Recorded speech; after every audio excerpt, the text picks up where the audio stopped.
All right, Scream 3, Screamiest. Yeah. All right, so yeah, the other two had openings that I enjoyed.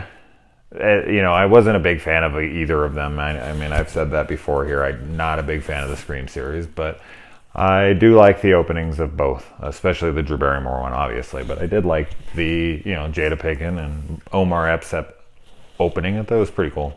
This one just was a little more lackluster. You did get like a big character death, but it seemed like it was, stupid. Here we got the killer who wants information on where Sydney is, so he lures Cotton out to his house because he's trying to threaten his girlfriend to get the information. And when Cotton gets there, instead of like interrogating him, he gets him on the ground. He could have knocked him out or whatever, or like held a gun up or something, and at least like threatened him more to reveal the information. I'm sure he would have broken eventually. He just kills him, and it's like, you want information from this guy, but just that's it. That you barely tried. I mean, he didn't barely try, but you know what I mean. It's just like, I think you could have got it out of him. So I thought that was pretty silly. And I just thought that the opening, I don't know, it didn't do it for me. And the only thing that I found funny was that Cotton's show was called 100% Cotton. I actually laughed out loud at that silliness. Oh, all right. So getting into things I liked about this movie. I like that Sydney became a, kind of like a grief counselor for like, battered women. I thought that was cool. She definitely would have the credentials to do such. Lance Hendrickson's in this. Never a bad thing. You got the dad back. Sydney's dad. It was kind of just almost mulled over and forgotten in the second one. So I was glad to see that they had, still a relationship, but it was a little rocky because of events that had happened. I liked the idea that the killer was rewriting the script in that scene when they get to like Parker Posey's house, and she's like reading it on the thing. And I was like, oh, that's a cute little idea. They're like basing it off the script. They're killing people in order of how the script is, but then like while they're in there, sets do rewrites all the time, and it ends up being the director at the end anyway. So he potentially would be the one to issue rewrites for his movie. So they kind of fit together in that way. But that scene is fucking ridiculous. Okay, the killer has to anticipate that these people will use a lighter when the lights go out, instead of just running out of the house, maybe using light out there, for them to fill the entire house with gas without anyone being able to smell it, seeing as how gas in a house, however the hell the gas got in there, I'm guessing it came from, I don't know, did I miss that part? Did I miss how the gas got in there? I'm guessing it's from like a stove or something. It's the only thing that would make sense, but you would smell it. But in addition to that, like the fact that he flicks it on, the flame comes up for like a good 5 seconds, 10 seconds, while he has time to read the paper, and then it blows up in the right moment. As soon as he flicked that thing, as soon as a spark of any sort happened, the place would have blown up if it was filled with gas. Oh man, I was just like smacking my head while that scene was going on. I was like, I'm pretty sure every person knows that that's not how that would happen. Like, you couldn't have thought of something else that's even semi-possible? Like, really? Wow. Finally, Gail gets to punch someone in this instead of the other way around. She finally gets her punch in. And I like the idea of the voice changer, as ridiculous as it is. I don't think that technology like that has existed to that degree where you could fool somebody that, that knows someone's voice that well, and it wouldn't sound like voice modulation and talking and pressing a button. You would hear the clicks, and it doesn't matter. But I liked the idea of it. I thought it was cool that they were, instead of just going to the regular, the deep voice. That wasn't a very good impression. I did realize watching this one that the voice is more deep, and they always want to like play a game. It's like, you want to play a game? And I'm like, maybe Saw took a little bit of that. Yeah, I mean, those are my only like real positives, to be honest. I don't really have a ton more. Now, other little things, like we got Red Right Hand in this for the third movie in a row. It just seems to be a trademark for this series, which I like. I mean, I like that. I like attention to detail. I like little nods and paying homage to the last films and keeping this consistency. So that's fine. You got the Jay and Silent Bob cameo here, which then in Jay and Silent Bob Strike Back, you have Wes Craven does a cameo, and he's like shooting like Scream 4 or something, and they pull off the mask and it's like an ape under there. So you kind of got that flip-flop. I don't know what years those came out. They must have came out really close together. So I thought it was funny that they kind of, were in each other's movies like that. Another question I have is like, I mean, it's fine for the movie, and they did do this for Halloween Resurrection in reality, but I'm sitting there like, Stab 3, how big is this Stab series? I mean, is it a really big thing? Clearly it has to be. I mean, they rebuilt Sydney's house like to the letter.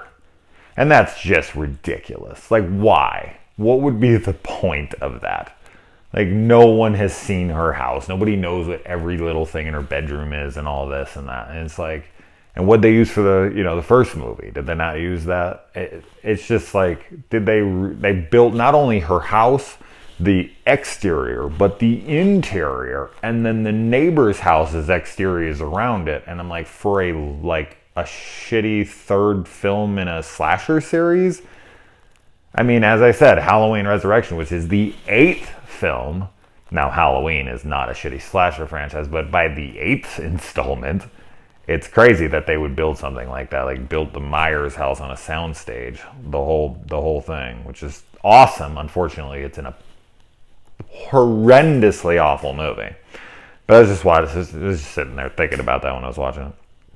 I like the little nod to part 2 that Sydney is wearing Jerry O'Connell's necklace. I thought that was cool to do a little nod back to there. And this whole like trilogy thing. Now, I guess I'm just going to kind of go into my negatives because most of these are. Number 1, 3 films in a row, you've got no boobies. And they've teased them like in all 3 films. They're like, just kidding. You've got Randy just shoehorned into this film. I felt like I was watching Rob Zombie's Halloween 2, where it was like, I need to get Sherry back into my movie, so how can I do that? Oh, I'm gonna make her a ghost, and I'm gonna give her a horse, and why? And it's like Randy coming back and recording a tape and his sister bringing it, and he just so happens to have recorded a tape about a trilogy and that everything he says on that applies to everything with it. Like, I'm all for ridiculous. Like, I'm a big fan of the Saw movies, and you have to suspend all sorts of disbelief. But this, for some reason, was so beyond disbelief, it was fucking absurd. I was sitting there like, really? I'm supposed to believe this? I knew it was coming. I remembered it. I mean, I saw this when it came out, but I was just like, is this as dumb as I remember? And it's like, oh man, this is as dumb as I remember. Like, the fact that he's even like the girl that he was dating or whatever, or they lost his virginity to, and they're actually like bouncing back and forth, him and Dewey, when he's not even really there. I mean, it was a funny little dialogue scene, but it's just like, man, am I supposed to be buying this shit at all? Like, I guess it is a parody, and that's another thing. Like, that's another complaint here, is that this film, like, and this happens in a lot of later installments. I mean, it happened to Freddy, it happened to Jason, it happened to Chucky, it happens to a lot of franchises once it starts getting into its later installments. it just starts packing on more and more comedy. And this was already a series that was a parody in itself.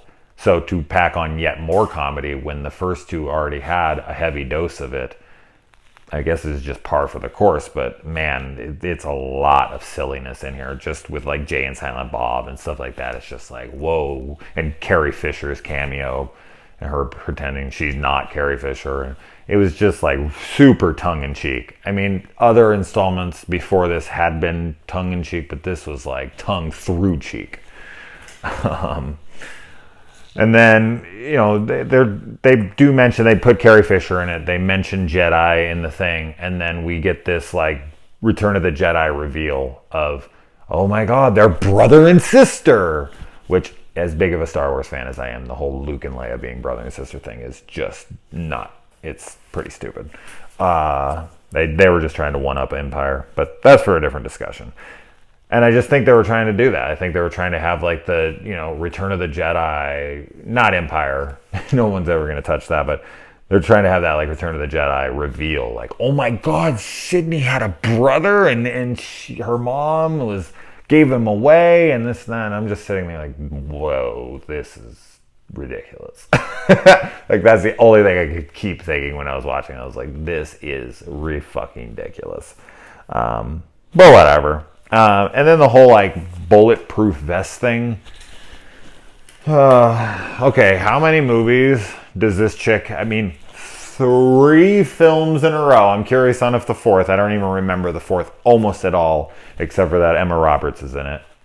And you know, but 3 films in a row, the killer pops up for the second last time, and they have to shoot him in the head. 3 films in a row. And you're just sitting there like, you didn't think to shoot him in the head before? You didn't think to shoot him in the head? And then Sydney's bulletproof vest is horseshit as well. When she gets there, her tits are clearly like in the shirt, and when she's like running around, you can see them like going. And even right before she pulls up her vest to show, pulls up her shirt to show the vest, you can clearly see that she's just wearing like a bra. And then she pulls it up and it's like you cannot put a bulletproof vest under a thin feminine shirt and not for it to look like you're, you know, bulky up top and like all the way, like flat chested all the way down. Like that was ridiculous. Like she should have worn a jacket or something, you know, to cover it up. But they just throw all that logic and bullshit out the door. And usually I'm fine. Another positive I left out is I love Parker Posey. She's ridiculous in this. And she is kind of, you know, adds on to that complaint of this is too silly and too goofy for the 3rd installment. It's to be expected, but it's just like over the top. But with Parker Posey, I don't know. That's how Parker Posey is, and I love it, and I love her in this because I love her in everything. So she was like the one shining light. Yeah. So I don't know. I got Scream 4 coming up. I don't know when the hell I'm gonna watch that one, but man, a lot of people said that 4 is much better than 3. I'm hoping that's true. I barely remember it. I remember little things, but fuck it. I'm this far. I'm definitely watching it. I will definitely report back as soon as I can. All right.